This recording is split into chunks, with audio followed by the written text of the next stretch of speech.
very first episode of the Deception arc, 4-part story. Obi-Wan! Obi-Wan! Obi-Wan! We think that Obi-Wan Kenobi is dead. That goes really deep and creates just an intense circumstance for the Clone Wars. And when we got the scripts that day, we all look at it and go, oh, wow. And then we cut to that levity. So, how was my funeral? A better performance than you, your corpse gave. It's a kind of a great detective story in that he is going undercover, deep undercover. Time for a shave.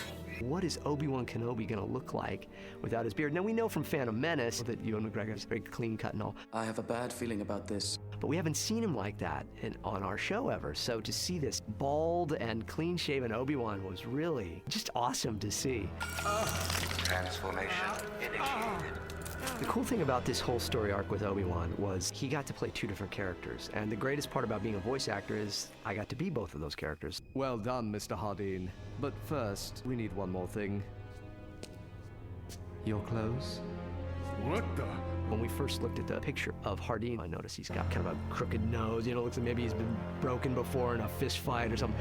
So he's gonna have kind of that sense to him. I don't know what you guys are up to, but... Do we have enough recording? I believe so. And then Obi-Wan's got to take this device to go down into his throat to change his voice, to get that good Hardeen tone. You swallow it. I was afraid you'd say that. So I had to do these sounds, and it was great because I had to do this transformation sound where Obi-Wan's talking, and then he's got to kind of switch down into Hardeen and back up into Obi-Wan, and so it was this transformation of his voice. What an odd sensation. It will take some getting used to. When he's talking to the Jedi Council, This is Ben. he's got to be Obi-Wan. I started with, okay, I would hear Obi-Wan saying the lines, "Hello, this is Ben," in my head, but I'd have to say it in Hardeen's voice.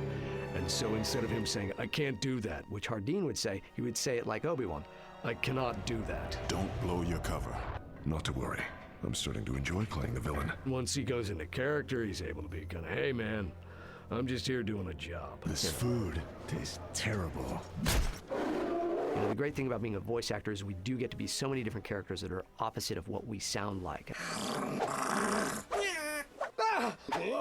Just another day on set. The Hutts owed me a favor. So you had them shoot us down. You would have done the same thing, Bane. In that second episode, there's some great banter between Hardeen and Cad Bane. It's always a privilege to work with Corey Burton. I work alone. He's Count Dooku. Well, it's a pleasure to meet you. He's Zero the Hutt. I don't know what you're doing Cad Bane. for a price. And he just becomes those characters. Voices in the head, and I just let them out.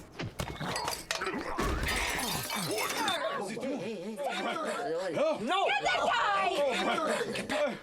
That's great. It's amazing how, as a group of people, you all manage to sound exactly like a group of people.